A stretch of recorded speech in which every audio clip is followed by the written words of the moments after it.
The topic of this video is solving equations with variables on both sides. Based on what you know, if you took a look at example 1 and it says solve for a, you know that the first thing you would do is simplify both sides of the equation. So that means that on the left, the first thing you would do would be to distribute, because when you have to simplify, the first thing you should always do is try distributing. So we'll multiply the 7 times a and the 7 times the negative 2 to get 7a minus 14, and then we have a minus 6. And then on the right-hand side, I'm noticing that I do have some like terms. I've got a 2a and an a here. So I'm going to combine those to be a 3a, and I've got the plus 8 over here. And then I also notice that I'm not quite done with this process, because on the left-hand side I do still have some like terms, the negative 14 and then a negative 6. So to finish this process, I have 7a, and then negative 14 and negative 6 make negative 20. And then on the right-hand side, I have what I had before, 3a plus 8. So what you can see is that after distributing and combining like terms, we still have variables on both sides of the equation. We have the 7a on the left side and the 3a on the right side. And that's a situation we haven't seen before with solving equations. So here's what you do. What you want to do is use addition and subtraction, because when we're solving equations, we always add and subtract before we multiply and divide, to collect all of the variable terms on the left side and all of the numbers on the right side. So here's what I mean. I see a 3a over here on the right side. I want to collect all of my variable terms on the left. So I'm going to move the 3a over to the left by subtracting 3a from right there. That's going to make those cancel.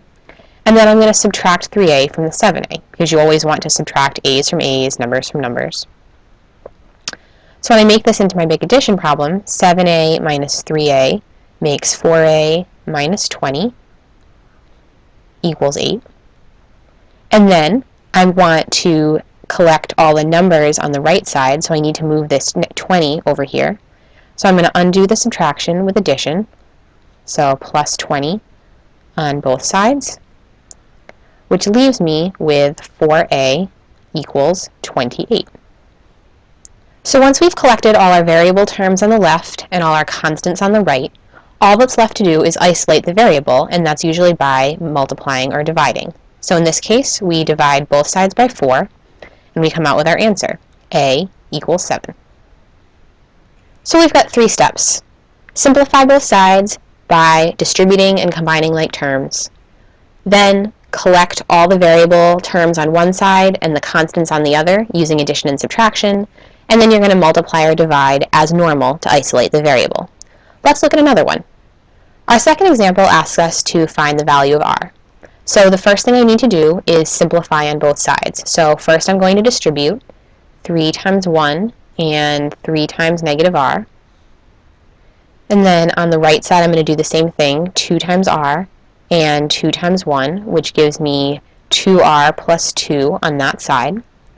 Then I need to check to see if I have any like terms to combine, and on the left side I do. I've got a negative 3r and a 5r.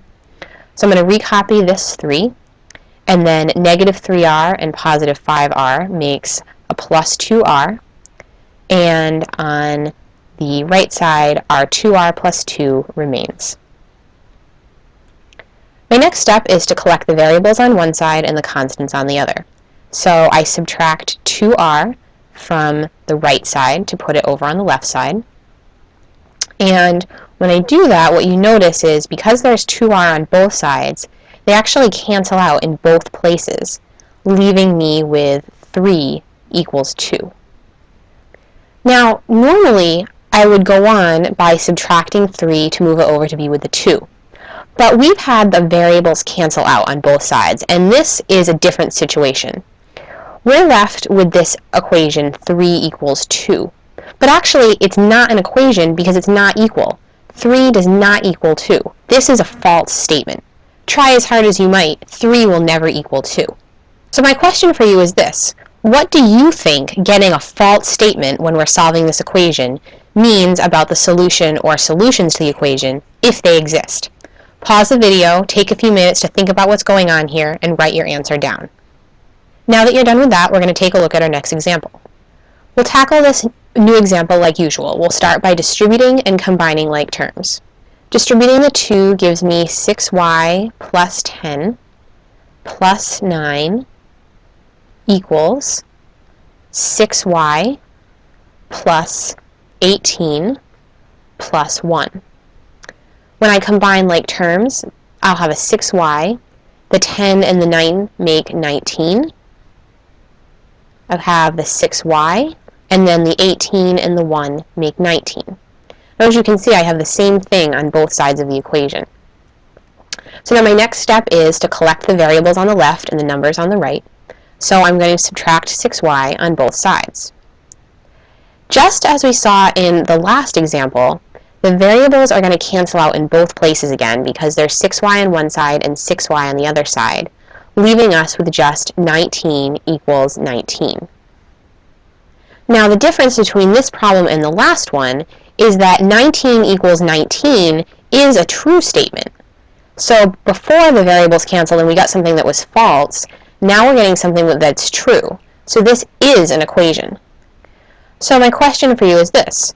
What do you think getting a true statement, so here we have 19 is always equal to 19 regardless of anything, what do you think that means the solution or the solutions to this equation are if they exist? Take a second, pause the video, write down your answer under this example.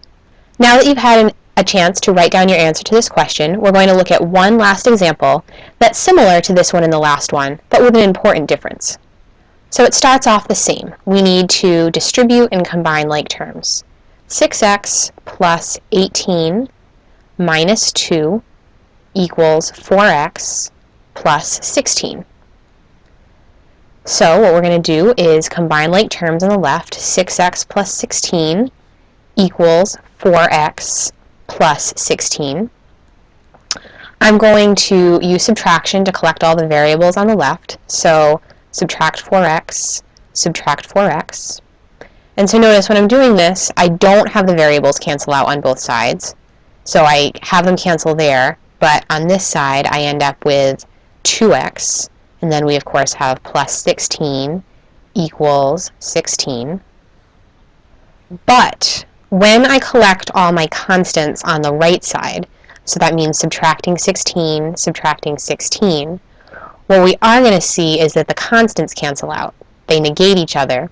So what I'm left with is a 2x on the left, that's still there, and then on the right, 16 minus 16 leaves us with just 0. This is just a regular equation though. There's no funny situations like there were in the last two examples. All we have to do here is finish solving. We've got 2x equals a number. What you would always do to isolate x is divide by 2 on both sides. And what we see is that x equals 0 over 2, and 0 divided by anything is just 0. So this is not anything strange, it's just an equation with the answer 0.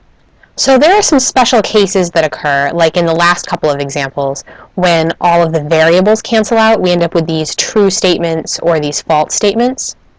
But in a problem like number 4, where the constants cancel out, not the variables, you can still get an answer, and that answer is going to be 0. So when you see this, remember that x equals 0 is a good option for an answer to an equation.